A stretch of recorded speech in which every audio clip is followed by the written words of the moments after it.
এবার বাংলাদেশের চট্টগ্রামে পৌঁছে গেল বিস্ফোরক বোঝাই জাহাজ। ইন্দোনেশিয়ার জাহাজে 2 কন্টেনার ভর্তি বিস্ফোরক এবার পৌঁছে গিয়েছে পাকিস্তান হয়ে বাংলাদেশে, এমনটাও সূত্র মারফত খবর পাওয়া যাচ্ছে।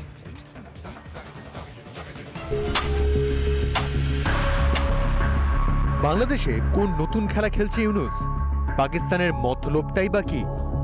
পাকিস্তানের করাচি থেকে বাংলাদেশে সরাসরি পণ্যবাহী জাহাজ চলাচল শুরু হয়েছে 1 মাস আগেই। প্রথম জাহাজে নাকি এসেছিল আলু, পেঁয়াজ ও খনিজ পদার্থ। এবার বাংলাদেশের গোপনে বিস্ফোরক পৌঁছালো পাকিস্তান হয়ে। 21শে ডিসেম্বর চট্টগ্রাম পৌঁছায় পণ্যবাহী জাহাজ। জাহাজটির নাম MV ইউয়ান জিয়াং ফা ঝং, ইন্দোনেশিয়া থেকে পাকিস্তান হয়ে বাংলাদেশে।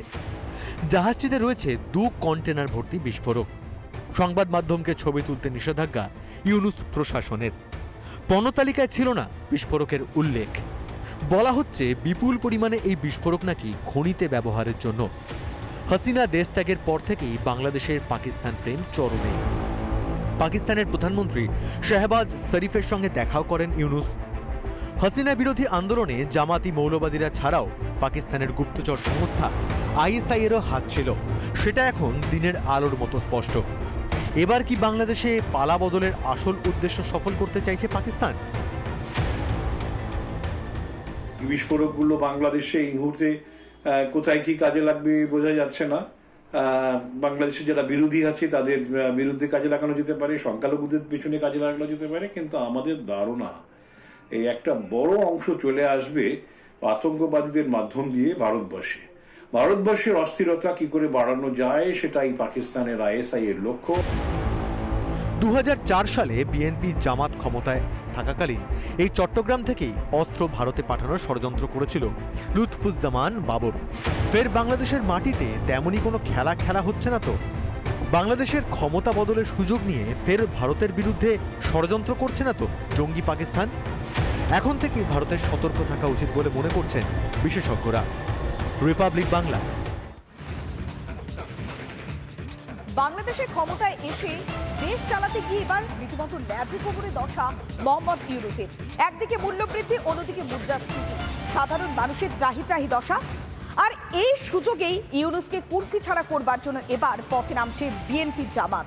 ভারত আর হাসিনাকে ছেড়ে এবার মোহাম্মদ ইউনূসকে টার্গেট করেছে বিএনপি। পেঁয়াজের দাম বাড়তে থাকবে হু হু করে। আজকে সোনালী মুরগি দাম বাড়ছে 320 টাকা থেকে 350 টাকা হয়েছে ঢাকায়। এইটা তো মানুষ প্রত্যাশা করেনি। ক্ষমতা দখল যতটা কঠিন, তার চেয়েও বেশি কঠিন দেশ চালানো। গদিতে বসার কয়েক মাসের মধ্যেই সেটা ভালোভাবেই বুঝতে পারছেন মোহাম্মদ ইউনূস। আর তাই ইউনূসকে কুর্সি থেকে টেনে নামানোর জন্য অজুহাত পেয়ে গিয়েছে জামাত, বিএনপিও। এমনিতে বিএনপির নিশানায় সচরাচর ভারত ও শেখ হাসিনাই থাকে। তবে বাংলাদেশের স্টিয়ারিং নিজের হাতে পেতে মরিয়া বিএনপি এখন ইউনূসকেও ছেড়ে কথা বলছে না। বাংলাদেশ কখনো আলু আমদানি করেনি ভারতের কাছ থেকে, শেখ হাসিনার আমলে যা হয়েছে এখন কেন সেটা হবে? চারিদিকে যে অব্যবস্থাপনা, আজকে পেঁয়াজের দাম বাড়তে থাকবে হু হু করে।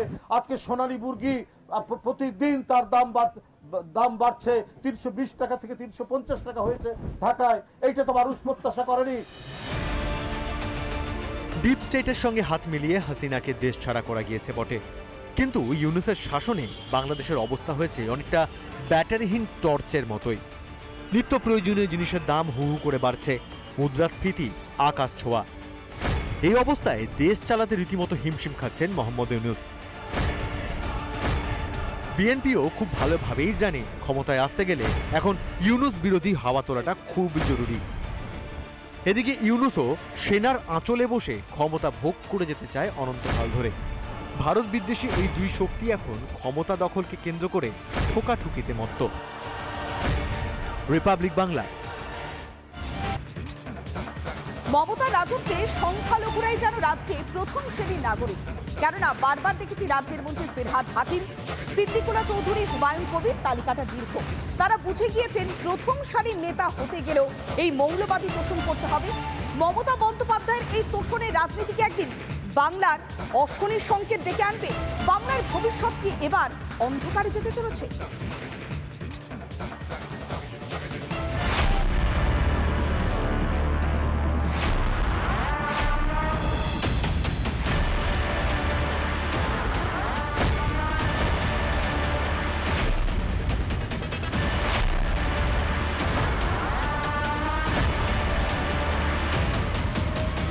সাইদুল ইসলাম সে কিন্তু একাধিকবার পশ্চিমবঙ্গে এসেছিল হরিহরপাড়ায় এবং সেখানে যে ট্রেনিং ক্যাম্প ছিল সেখানেও কিন্তু সে গেছিল, অর্থাৎ যে খারিজি মাদ্রাসা ছিল সেখানে সে পড়াতো।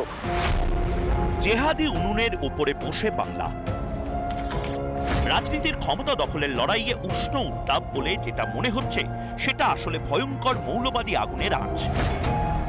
তোষণ করতে করতে কি ভয়ঙ্কর বিপদের সামনে রাজ্যকে এনে ফেলেছেন মমতা। রাজ্যের মুখ্যমন্ত্রী কি করবেন, মাথা খোলা রাখবেন না ঢেকে রাখবেন, এবার সেটা নিয়েও কার্যত ফতোয়া দেবে হুমায়ুন কবিরের মতো তৃণমূল বিধায়কেরা। ঈদগার মাঠে কোনো বললাম তো আপনি, উনি তো হিন্দু ব্রাহ্মণের মহিলা, কোনো মুসলিম মহিলাদেরও ঈদগার প্রাপ্তবয়স্ক কোনো মহিলার ঈদগার ময়দানে যাওয়া নিষেধ আছে। ঝুলির বেড়াল এবার বেরিয়ে পড়েছে।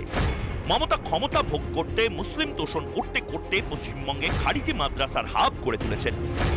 হাজার হাজার অনুমোদনহীন মাদ্রাসা আসলে জঙ্গি তৈরির কারখানা। কিন্তু লড়াই আরো এগিয়ে গেছে। মমতার রাজত্বে মুসলিমরাই কার্যত প্রথম শ্রেণীর নাগরিক হয়ে থাকবে, এটা বুঝে যেতেই পশ্চিমবঙ্গে মুসলিমদের নেতা কে হবে এবার সেই লড়াই শুরু হয়েছে। ফিরহাদ হাকিম কিন্তু একটা বিহারি মুসলিম, 2,60,62 লক্ষ ভোটার হচ্ছে মুসলিম।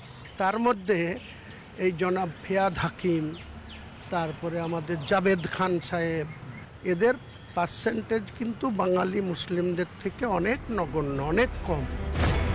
হুমায়ুন বলছেন ফিরহাদ হাকিম, জাভেদ খানরা বিহারি মুসলিম, বাঙালি মুসলিম এদের মানবে না।